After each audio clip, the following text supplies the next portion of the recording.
It's not unheard of for cities to put tolls on critical arteries connecting the core to surrounding suburbs. It's just unheard of in Canada. Until now, the mayor of Ontario's capital city is here to explain why he thinks the time has come for tolls on the Don Valley Parkway and the Gardiner Expressway for us, and why it's worth taking such a big political gamble for him. Toronto Mayor John Tory joins us now. Nice to have you back here. Hi, Steve. Well, let's just start with the basics here. You are trying to raise $200 million to improve infrastructure around the capital city, and you chose road tolls as opposed to other options. How come? Well, I mean, if you look at the three principal options that existed, number one is a massive increase in property taxes, and I think that would devastate a lot of seniors, a lot of homeowners. I don't think property taxes are meant to finance multi-billion-dollar transit projects to fix traffic. Option two, sell something like Toronto Hydro. You can only sell it once, and I just don't think it was the right way to go. And so you're left with some other kind of recurring revenue stream, and I won't go into all the details of other options, but we're limited as cities in what we can do. We can't do sales tax, we can't do income tax, and so on. So road tolls seemed also to sort of fit that principle that I think is certainly one worth looking at, which is that users, including those users who don't live in the city of Toronto, and therefore don't contribute a penny at present, or really they don't, to the cost of keeping these roads up, should pay some small portion of the cost. Any guess about what percentage of the people who actually use those highways don't live in Toronto? Well, it's not a guess, it's 40%. You know? Okay. Yes, and 40% of the people live outside of the city of Toronto, and those roads were kindly downloaded to the city of Toronto a number of years ago, and so we have the sole responsibility for keeping them up, rebuilding them, because these roads run out of useful life and have to be rebuilt at a cost of billions, by the way. And why should City of Toronto taxpayers bear that expense alone? When 40% of the people are from somewhere else. Again, trying to just get inside your head and figure out why you decided the way you did. For those who live outside the city, there's a highway across the top, the 401. There's one across the bottom, the Gardiner. One in the east, the Don Valley Parkway. One in the west, the 427. You picked two of them, but not the other two. Well, we don't control the other two. That's why. The other two are provincial highways, Okay. and as I say, for one reason or another that you'd have to ask Mike Harris about, his government downloaded the Don Valley Parkway and the Gardiner, the one on the east and the one on the south, to the City of Toronto for sole responsibility many years ago, and we've been paying all those bills ever since. Can you, or could you have asked the province of Ontario for the right to put tolls on those other two superhighways as well? Steve, I have enough problems with putting forward proposals to place reasonable tolls on the roads we control. I'm not getting into what the province does with its roads. That's their business. But I just think for us, given that a lot of the people who use these roads are not from Toronto, and that there's a huge bill involved in upkeeping them and building them back up, that this is a fair way to go about that at a very modest $2 type of toll. We'll pick up on that more in a second, but I am curious about the change of heart here, because if I understood your position in the past, it was, we can't start doing this until people have other alternatives, like better transit to take, so they don't have to go on these roads. That better transit is not in place yet. But it's coming. I mean, the fact is the tolls away. will be a couple of years away too, because you have to decide to do it and have it approved and put the technology in place and buy the technology, all of which takes time. And there will be significant improvements beginning in GO Transit, for example, at that time. And the same with Smart Track, the transit proposal I've made that actually will help keep people get around the city. So there are improvements coming. The York University subway will be opening next year.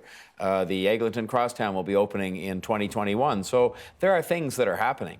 The real point here is that we've got to start putting the revenue streams in place now to build the transit going forward, because even with the stuff that's going on today, it's nowhere near enough to prevent nightmarish traffic. Anybody in the audience that's been down to Toronto or lives in Toronto will know the traffic is a nightmare. It is suffocating Canada's biggest and most successful economically city, and I can't allow that to continue. It's not responsible for me to just keep saying, well, we'll decide how to pay for this some other time, or we'll build it some other time. We've got to get on with it. I know you love Terence Corcoran, who writes in the National Post. That was facetious, what I just said. Well, whatever.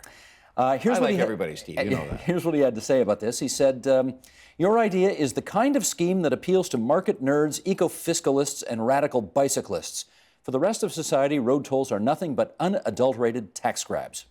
Your response? Well, my response would be to Mr. Corcoran and to various others, including provincial politicians, aspiring politicians. If you don't like road tolls, that's great. I fully understand. I just made a choice and said what I would be recommending from the list of options.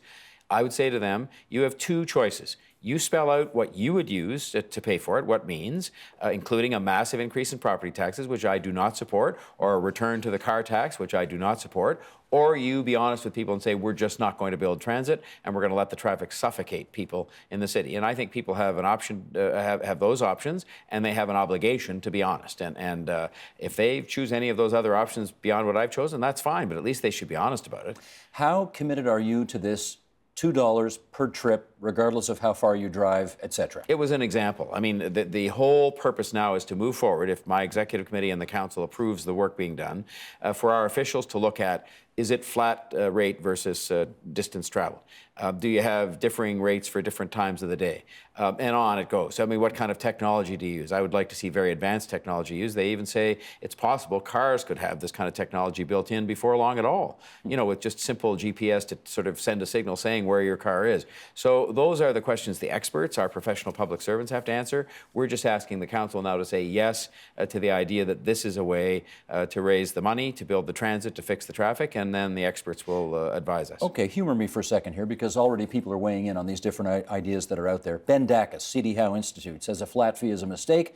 Traffic reduction will only happen if you make this more expensive in rush hour and cheaper the rest of the day. Does that make sense to you? Well, I mean, I've heard that advanced, and I have said that I prefer the flat fee. If somebody, an expert like him from C.D. Howe, says otherwise, that's why we're going to have independent, professional public servants take a look at this. I assume they'll canvass some experts, including him, and they'll come back with a report. But I prefer a flat fee. It's simpler, and I think that's why we're going to have the study done.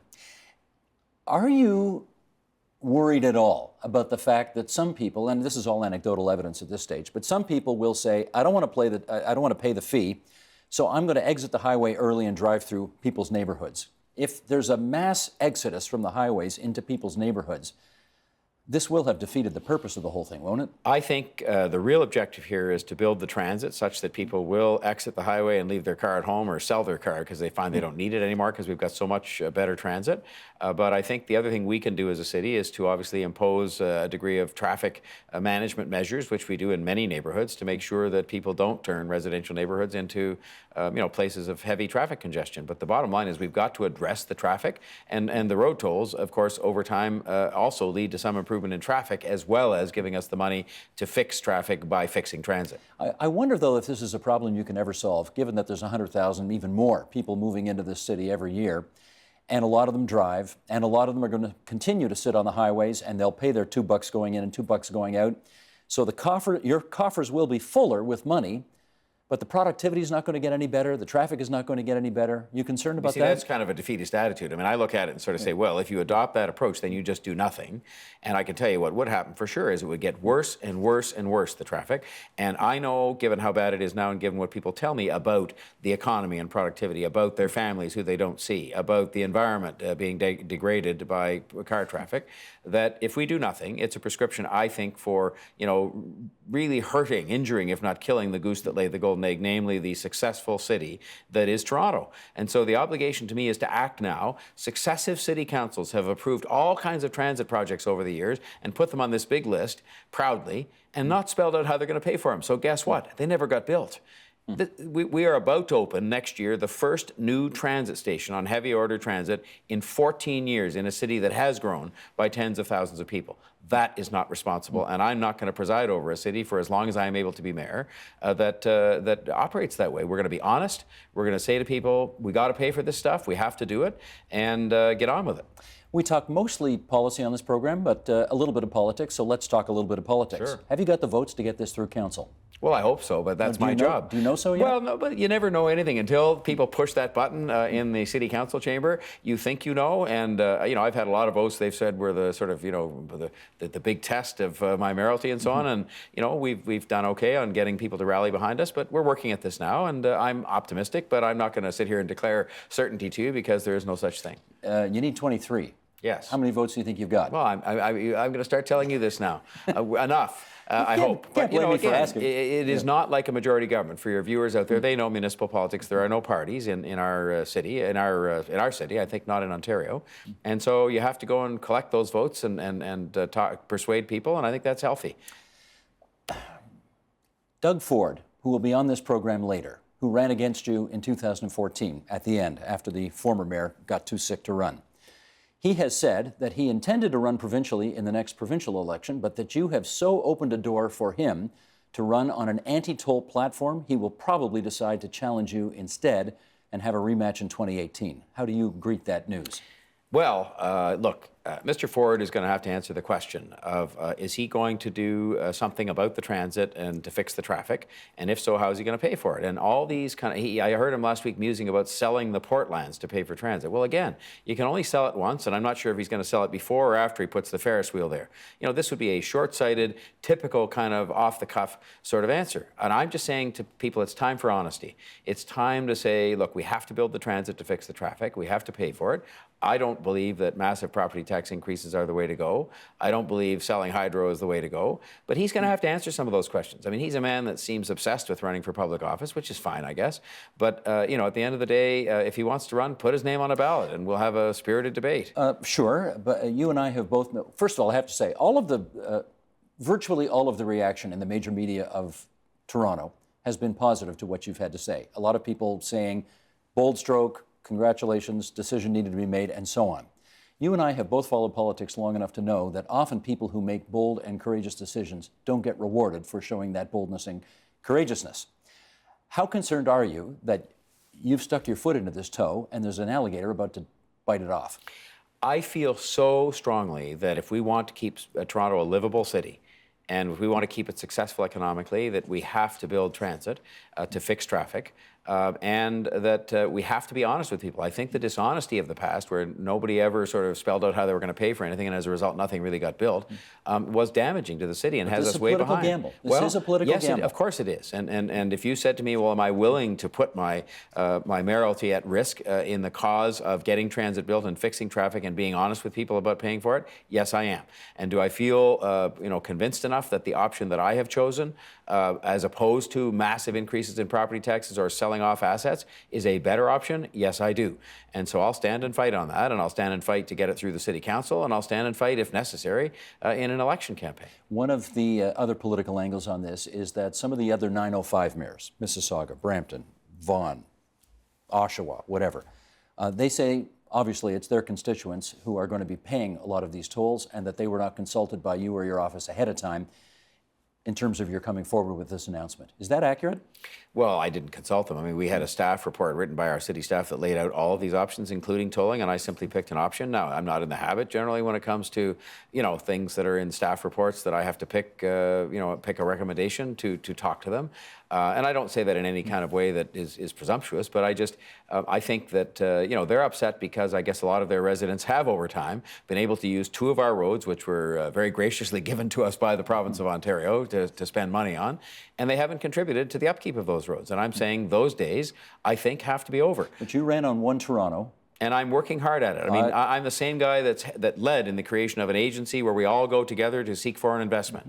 I'm the same guy that is working with the Toronto-Waterloo corridor to make sure that we can put our best foot forward internationally, and I'm cooperating, heartily with Waterloo in that regard. I hear you on all that, but are you concerned that this will, in fact, create a bunch of people who live in the outer suburbs who will not be very happy with Toronto as a result? I hope those mayors will understand that it is not fair and it is not appropriate, or let's put it the other way, it's not inappropriate to ask the residents who use the Gardiner Expressway and the Don Valley Parkway from outside of 416, and therefore don't presently pay anything towards the cost of its upkeep of those roads, to pay a small share. And I think they would recognize the fairness of that and would recognize that that shouldn't affect our relationship on other matters, and that if the shoe was on the other foot, they'd probably be saying the same thing.